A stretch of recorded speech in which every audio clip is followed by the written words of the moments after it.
Bonjour toi, aujourd'hui je vais te parler de l'indifférence, mais avant cela, lisons la parole de Dieu. Et vers la 9e heure, Jésus s'écria d'une voix forte, Eli, Eli, lama sabachthani, c'est-à-dire mon Dieu, pourquoi m'as-tu abandonné?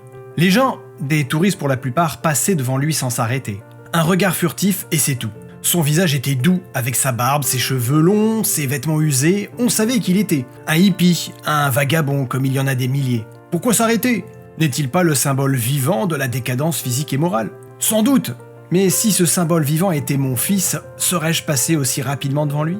Tout à coup, il se met à écrire sur le macadam. Quelques personnes lui prêtent attention. Les mots s'enchaînèrent, les uns aux autres, formant une phrase. « Ce qui me tue, écrivait-il, ce n'est pas la faim ou la soif, c'est l'indifférence. » Tiens, cet être assis, mal lavé, mal peigné, est capable de ressentir des choses et peut-être de souffrir moralement. Ce qui me tue, ce n'est pas la faim ou la soif, c'est l'indifférence. David le roi, dans un moment de faiblesse et d'abandon, écrivait « L'opprobre me brise le cœur et je suis malade. J'attends de la pitié, mais en vain, des consolateurs et je n'en trouve aucun. » À l'heure de son tragique destin, Jésus s'approche de ses disciples endormis et leur dit « Vous n'avez donc pu veiller 1 heure avec moi ?»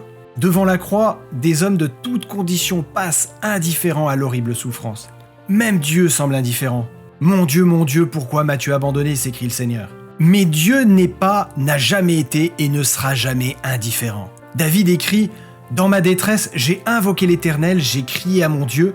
De son palais, il a entendu ma voix et mon cri est parvenu devant lui à ses oreilles. » Et surtout, n'oublie pas cette parole du psaume. « L'Éternel est près de ceux qui ont le cœur brisé et il sauve ceux qui ont l'esprit dans l'abattement. » À bientôt et que Dieu te bénisse abondamment.